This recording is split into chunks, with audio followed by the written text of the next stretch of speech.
Hi, you've reached Lisa Wall again, small business marketing expert for Auckland.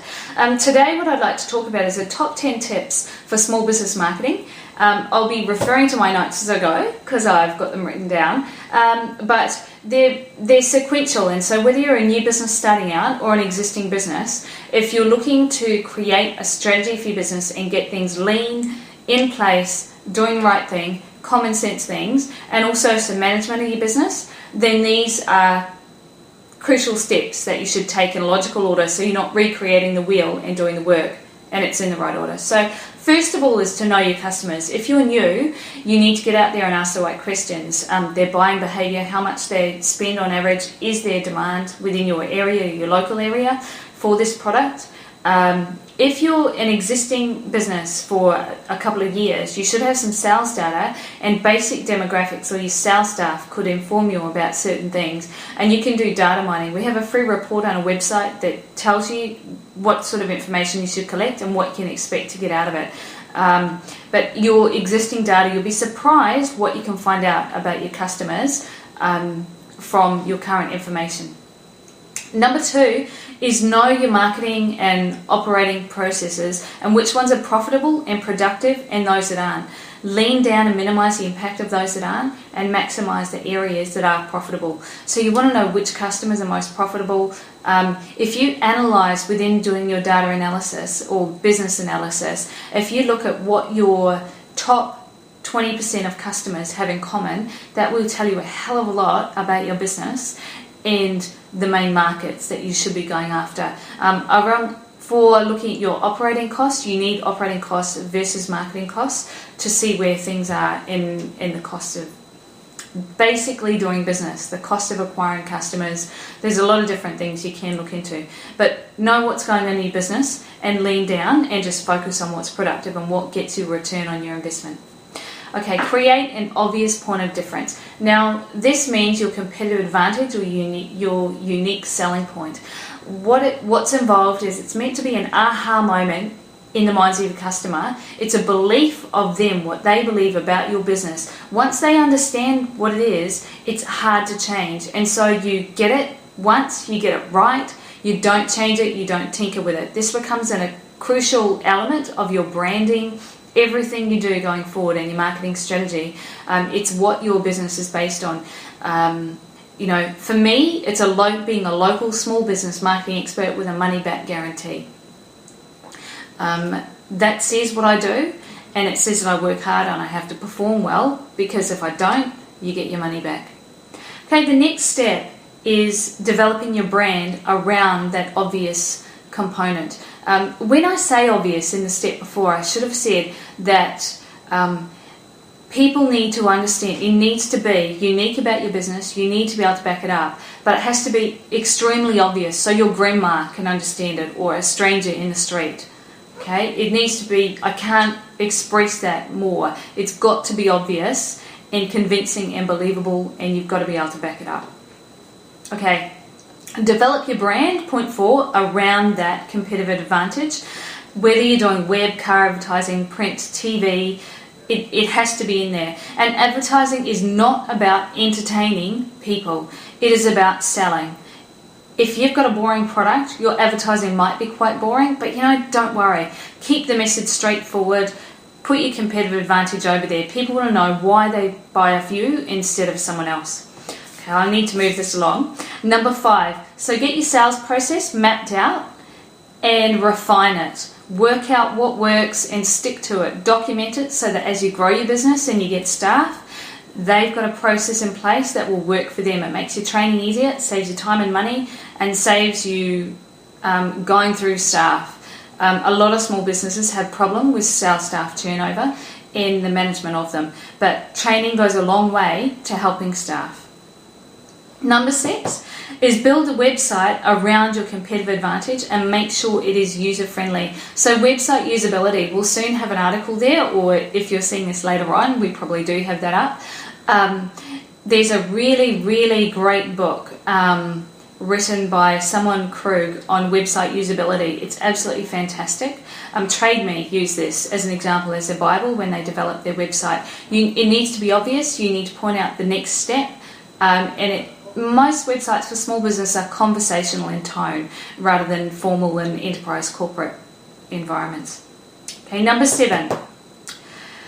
Market your business and start selling. Now this, if you've got no money, you can still sell. You don't have to advertise. You can pick up the telephone and start telling people about their business. When Seek started, they had everybody in that business. Granted, they had a larger budget behind them, but they got everybody for 1 hour a day to ring people and tell them about the process of advertising jobs online.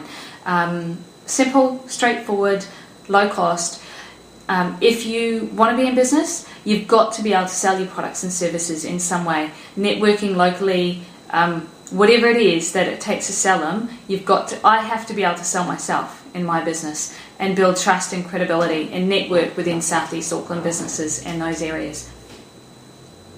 Okay, number 8, SEO or search engine optimization. Google needs to love your website. There's another fantastic read, 50 Ways to Make Google Love Your Website. I'd recommend reading it. It is something that you can take on board yourself. It's a labour of love. It takes a long time. It is a bit technical, like learning a different language. However, you can do it. Once you get to those number 1 pages on Google, so search engine optimization is about when someone puts something into Google, like if you type in small business marketing, and if I come up or my video comes up first, then I've done really well. Mine don't yet because it's a work in progress and I've just started out. Have a look at the date of the video and that'll tell you how long that I've been around. Okay, number 9 is develop customers for life. Now, once you have customers, it's important with your product or service to understand how they use it over the lifetime of that product. Would they want another one? Would they want it replaced? Or are there maintenance things that need to be done along the way? If I was a hairdresser, what would be involved with life cycle marketing and keeping the customer for life is that I'd be prompting my customers by email or by text when they need the next appointment, giving them easy options. Also having a look at what time they like to book their appointment and book an appointment and say, would you like this appointment at Tuesday afternoon at 5:30 if that's what works for them. Pay attention. There are ways and systems that you can automate these processes for small business, and it's good cross-selling and upselling. It's much easier and much more cost-effective to keep existing customers than it is to get new ones. Customer acquisition costs can be quite high. We're all working in extremely competitive environments, and so it's difficult to cut through the clutter. So keeping your customers for life is a big one. Number 10, measuring important KPIs. So when you're in your business, you need to step outside it and you do need to measure things. So apart from online stuff, the key things there, whatever you're doing online, social media or Google AdWords or your SEO stuff, you want to look at your traffic, your bounce rates, how soon people leave your pages, and your ability to convert those visitors that you do get. That should be looked at quite often, weekly, fortnightly, but there's some crucial things within your business, depending on your billing cycle, whether you do 7 days or 20th of the month. You need to monitor your cash flow and your bad debtors. Don't be afraid to get on the phone and ask for money which is due to you for work that you've done. Be kind, be polite, but get on the phone and ask. And have policies and terms in place that protect you in your business. That's extremely important as well. Okay, you should be measuring your average profit margin over time.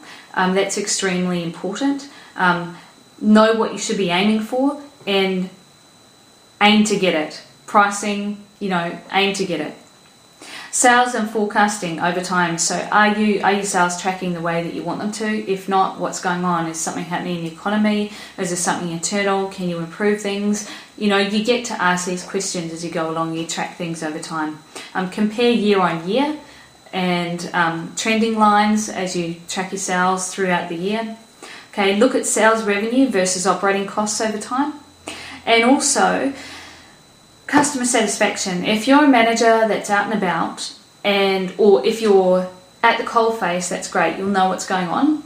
If you've got some customer service staff, get them to ask customers every now and then. Just have a day where they ask customers have they answered everything? Are they happy with your services? Get a feel for what's going on. If you are a few steps removed within management layers, then get out on the coalface and know what's going on.